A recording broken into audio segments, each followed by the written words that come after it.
That first factory contact, that first reach out, that first email you send, is a big test. It sure is. How quickly do they get back to you?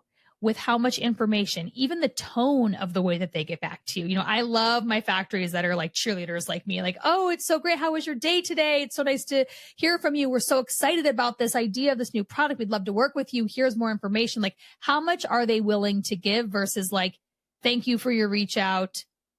Please tell me what you need. Do you have a brilliant product idea, but don't know where to start to get it made? Or are you looking to level up your product, but afraid to take it overseas? If so, you're in the right place. Hi, I'm Jackie. And I'm Erin. And we are the Sourcing Gals, your trusted guides to everything you need to know about sourcing, manufacturing, and scaling your product overseas. Whether you are just starting out or you've been making your own product for a while, we are here to help women source products overseas without the overwhelm. In each episode, we'll share insider tips, actionable strategies, and inspiring stories to help you source more effectively, save time, and boost your profits. Duh! We know how hard it can be to juggle the ins and outs of product development, but don't worry, we've got your back. So grab a cup of coffee, get comfy, and let's dive into how you can grow your business, make more money, and turn your products into profit. Welcome to the Sourcing Gals. Now let's get started. High five. Hi.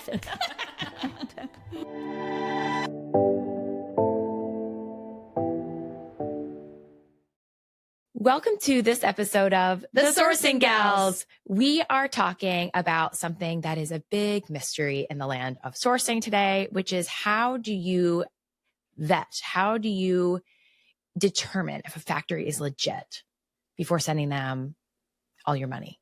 Yeah. And without having to get on a plane and go see the factory yourself. Go to the address with your MapQuest printout. Yes. Just joking. Yeah. So how do we do it? In the land of this digital age, there are a lot of ways. And I think we'll just take it from the top, which is a non-digital way. Yes, which is trade shows. So we're actually heading ourselves to one of the largest sourcing trade shows in the US here next week, which we're so excited about, called Sourcing at Magic. So trade shows are a great way to meet factories. You have to imagine walking there, usually in a convention center of sorts. You're going to walk onto the floor and literally see 10 by 10 booths set up with either a factory worker, a salesperson, or sometimes they do hire in like a third party employee to come and just like man the booth in a sense. But you're going to see 10 foot by 10 foot booths from floor to ceiling filled with product that they make. So you're literally getting to touch and feel the product. You can see the quality. And then again, typically there is an employee from the factory that is present. That is the majority of the time. So not only do you get to see them in real life and their product, but you also get a feel for, do they know their stuff? Yep. Are they giving you legit answers to questions you have? And factories they're proud of what they do. So in their booth, they are going to have a list of customers they ship for.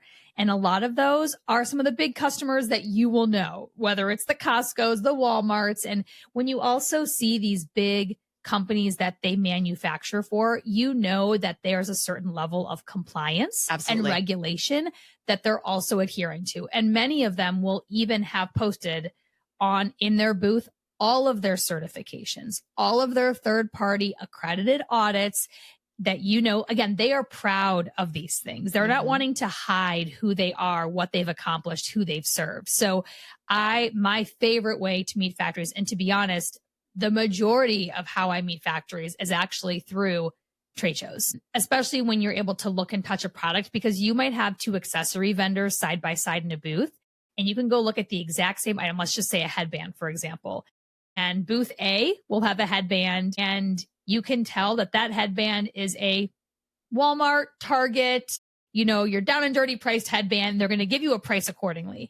And then next to that, you might see that next tier, the headband that you probably would see more in a Nordstrom's or a Saks or a finer online boutique, just from the fabrics they use, just from the details, the way that it's made. So all of that you're actually seeing real time yourself as you're walking these trade show floors, as you're walking these booths. And these vendors, the factories that are at these shows, they want to converse. They're going to come up to you and they're going to try to give you their booklet of information. A lot of times that shows what the inside of the factory actually looks like and the products they make. And again, customers they ship for. So they are going to want to show you all the things they do, all the capabilities they have.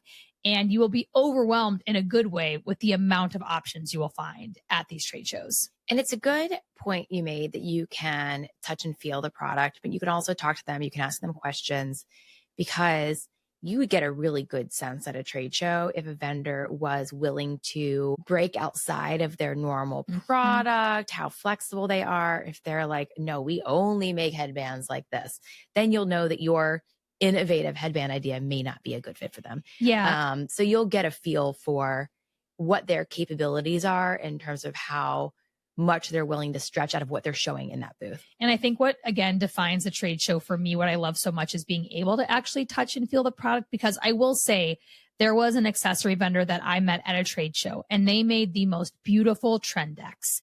They would send you these curated items, and they had these, obviously a great team putting these decks together.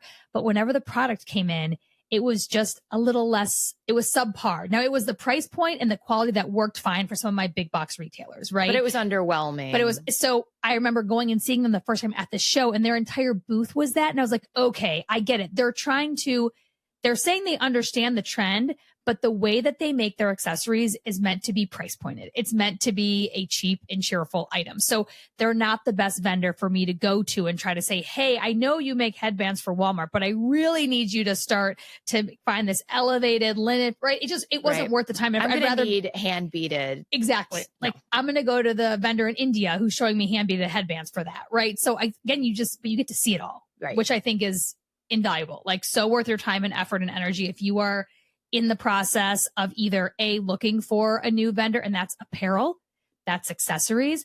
The Chicago Home and Gift Show is an amazing trade show that does house goods and plastics and wood. And I mean, I've also found an amazing handbag vendor there, which is interesting, but they do a lot of like makeup bag sets and things like that. So anyways, whatever category it is, you can look it up. Look at the trade show, see what categories they're representing. But if you are in the midst of either launching and need a vendor, or if you're looking to build ancillary categories for your existing business, hands down, my number one favorite thing to do. Now, an interesting story about trade shows is that one of my, I would say, early mentors in sourcing did not like trade shows, hated going to trade shows, thought they were just cheesy as all get out. And I've met some of my best factories there. And I think just very recently, this person came to me and was like, those are some of our best factories. I was like, I know. You know what else is interesting about that? A lot of these factories that come to trade shows, they're willing to start with smaller quantities. Like they're not going there. Of course, they'd love to find the customer that's going to buy 100,000 units, but that's probably not how they're going to find that customer. They're going to find someone that's starting off at 500 and hopefully gets to scale with them. So I think that's what's been so exciting for the vendors that I've met at these trade shows, is that they're willing to work with me when I was small, or my clients when they were small. And then they get really excited about the growth trajectory, which hopefully happens. Right. And then the last part about that that's so important for me is just the intuition, the vibe check. Yep. Total vibe check. Within a minute, 3 minutes, 5 minutes for meeting someone, how do I feel about this interaction? How do I feel about what they're saying to me? And so I'm a big gut person. No, I think that's great. So obviously we talked a lot about trade shows here. Yes. And the other one, obviously the big one people talk about with vetting factories and finding factories is Alibaba. So once you get on Alibaba and you learn how to use the tool, something that we go over in our coursework actually is like truly how to drill down. But then once you find the factory, how are you vetting the factory then to make sure that what the product they're showing and what you're seeing is actually like something you feel comfortable with going forward? Yeah. Alibaba is an interesting one because there's a lot of, to be quite frank, a lot of crap. Yep. Lots of crap. A lot of crap. But there is also some very good, very big, very reputable factories. And it's about all of those little filters and how many diamonds and how many stars and how many reviews. So same as if you'd go to look for a restaurant on Yelp. Like if this one has 5 stars, but it has 2 reviews, meh. If it has 5 stars and it has 1,000 reviews. Okay, you've caught my eye. And then not only that, but same as you mentioned with the trade shows, if people have really reputable certifications, they will list them and you can look for those.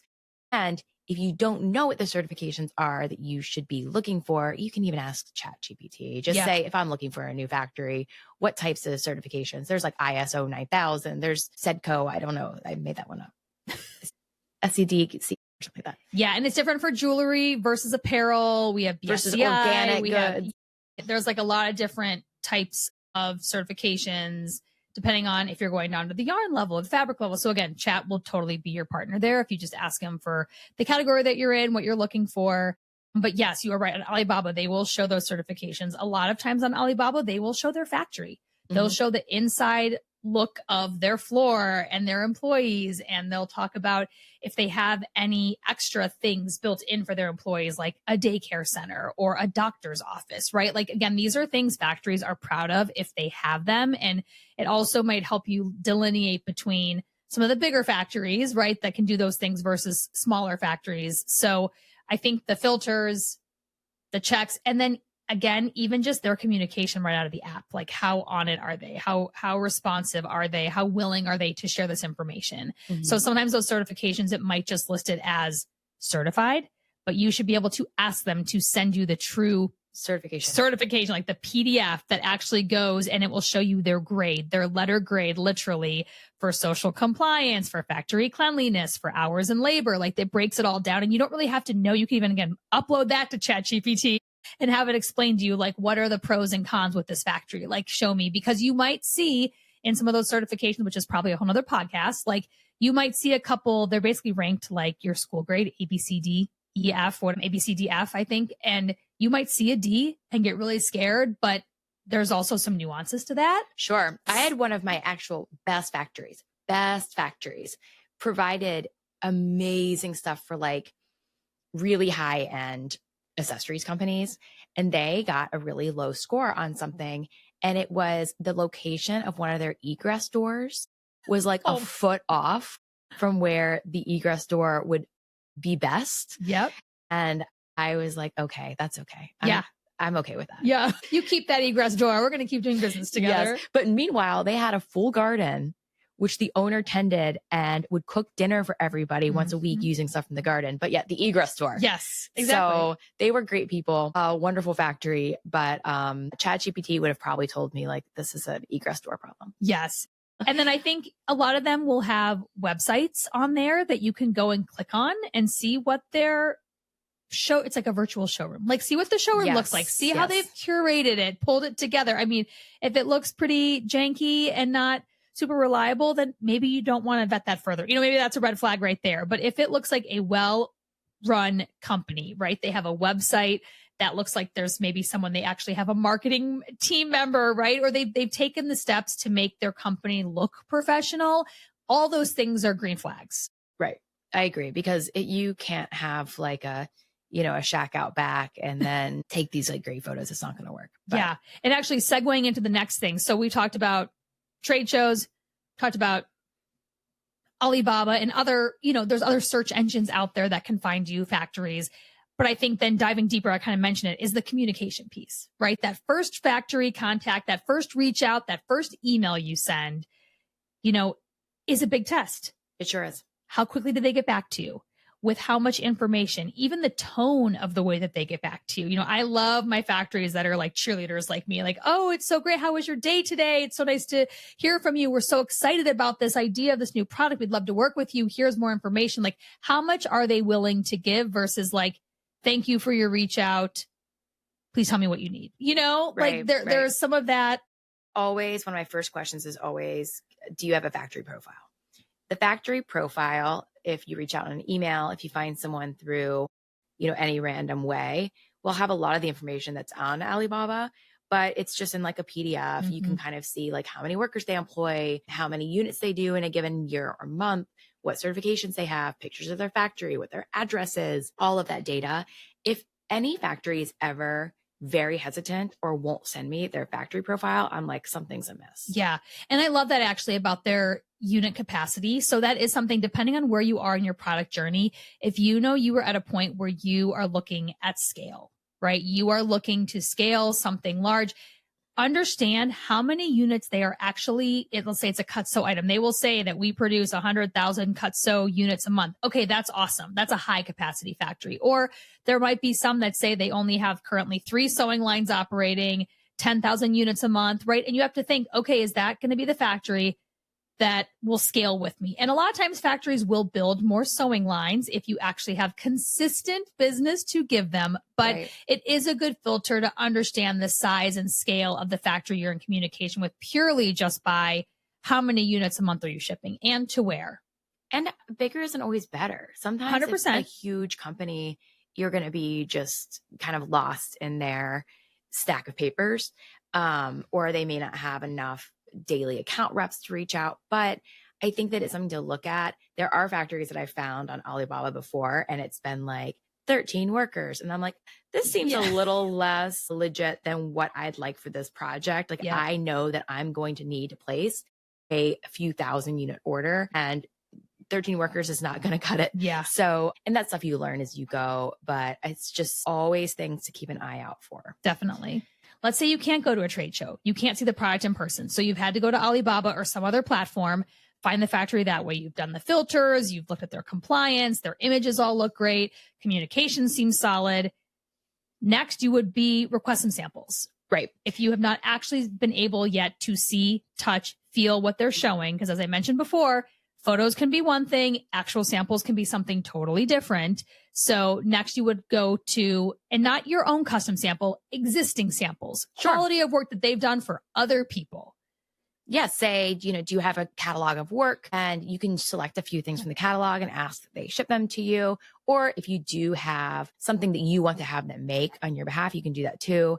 I typically had like 5 things that were old. They weren't like innovative products. They were like from last year, whatever, that I would send and say, can you reproduce these and give me your costs on them? And then I would do that with like 2 or 3 factories, get them all in, look at them together. And then through that process, you'll also get a really good idea of how people work with you together. So I would know, okay, this person was harder to work with, but their samples looked better. This person was really easy to work with, but their samples weren't very good or their cost was high. And then I could make a decision on who I got along the best with, who I communicated the best with, and who had the best samples, and go from there. Now that process is a commitment. It takes some time. So just asking for something from their line might be a more viable option. Yeah. And I think what I would suggest when you ask, if you do buy something, and I say buy, meaning they're going to potentially charge you a sample fee to take something off of their existing line or recreate something. A lot of times it'll be like, hey, we don't have that handbag right now, but we can make it for you and send it to you. It'll cost, $50 or whatever. I would just say, make sure that the sample you're requesting looks like it fits within a cost structure of what you're looking to actually achieve, right? So of course, yes. Something that would fit within your category, even if you have a first cost target or, hey, I'm looking to make, again, I say a handbag at X dollars. Do you have some samples that would fall in that range of product so you can get an idea of what you can afford from this factory? I just know sometimes, again, we've requested some samples that looked beautiful. And in hindsight, it's like, oh yeah, but we can't afford that. So those weren't the right samples to be requesting, right? Even though they were beautiful, we actually need, again, an item that's going to fall within this price bucket. What would you have that would fall within this price bucket at this many units so you can review some quality? Exactly. That's what we've done in the past too, is I've seen an open line of jewelry and I've said, I love these. I'm looking for studs that are around $10. And they'll say, these are, and I'll say, okay, can I have that one and that one? We'll get it. We'll look at it. We'll review it. We'll wear test it. And then we'll decide to send our own specifications, our own designs, and go from there. Yeah. And I think something as simple as requesting a sample off of their line, see how that process goes. Oh yeah. How many back and forth emails are there to just pick an existing item and get it? And how long does it take them to get it to you? And do they follow up with you? Do they follow up? Right. Do they ask for your shipping information, or do they just like sit there and wait for you to do all the heavy lifting? So, I mean, that's again, a great way to vet the factory. You're doing a very low commitment, low cost sample run with someone new that you're testing the waters out with. And then that's a good kind of like first toe in the water. But from there, if you send them your own design, you can also do a small sample run of your own design to see how well they move from sample to production. You can say, we want to run a test order. We're going to do 100 pieces, 50 pieces, whatever. And since we're new working together, we'd love to vet this relationship, something to that accord. And you can see how they work in a larger bulk scenario. Yeah. And then you could take that small test run and that becomes, again, your focus group samples, your wear test samples, right? You're going to see how the quality lasts while you're, still in that beginning phase of the product launch. So I think it's really smart. And sometimes in that scenario, they'll say, well, we have available fabric. We can use this fabric. Okay, great. Let's do that. If it's close enough to what you're trying to do, right? Jewelry is probably very different than like apparel. They're going to potentially have some sample yardage sitting in the fabric in the factory that they can take and cut and make you some samples and say, hey, this isn't going to be exact for fabric, but it's going to be for fit. You're still going to see the stitch detail, the quality of what they're sending you. So again, you can still get a good vibe check, I call it, from those initial samples to understand, like, are they picking up what you're putting down, basically. Right.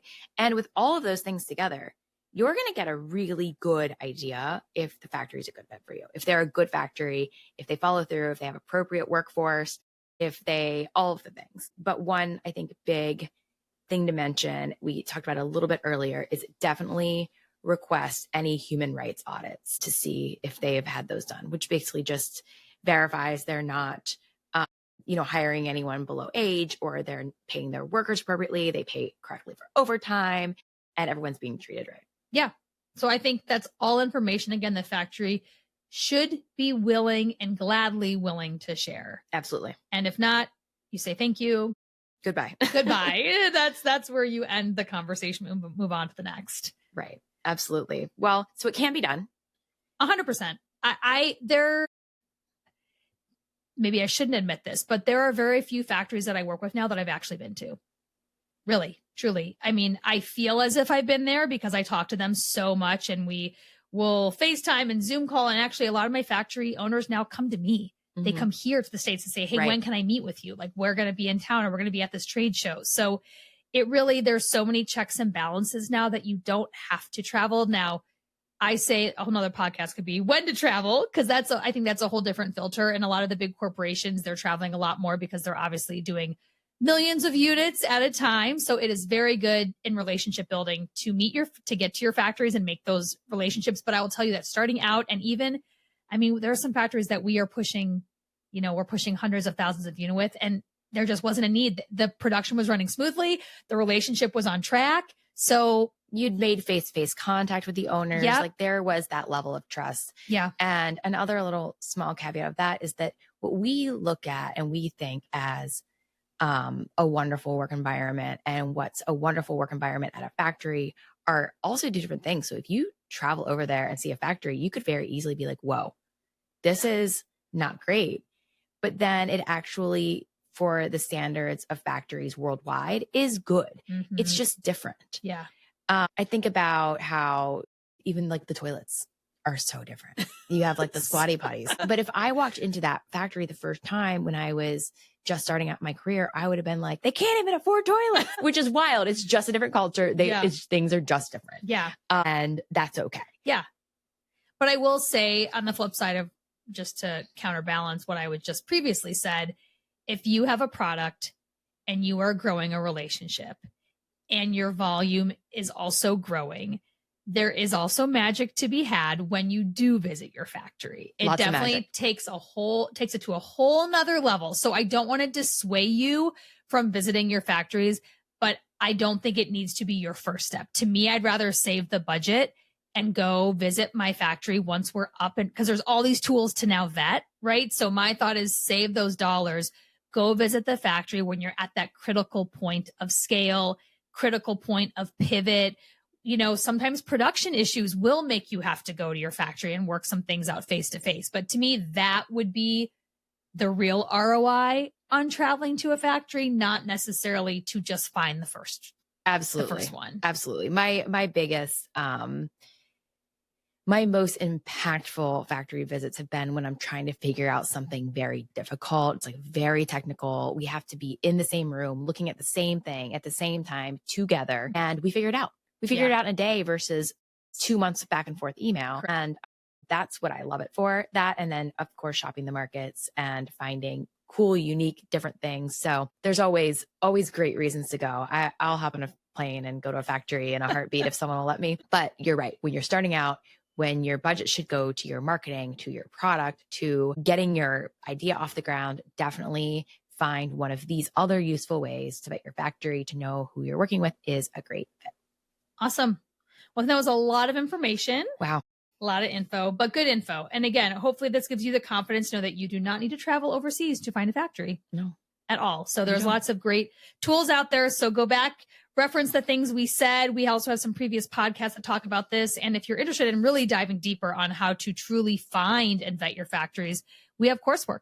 We do. We have coursework that's relaunching here. By the time this podcast airs, this probably will be launched, to be honest. So be sure to check out thesourcinggals.com to find information on our educational coursework that's really going to take you from concept to delivery of your product. And we're talking the nitty gritty of how to make your product. It's like a college level course in making your own product. Yeah, it's amazing. And we've been getting great feedback on it from our students that are enrolled right now, and just exciting to see their products start to take form. So it's so exciting. Very exciting. So, okay, tune in. Until next time, we're out on The Sourcing Gals.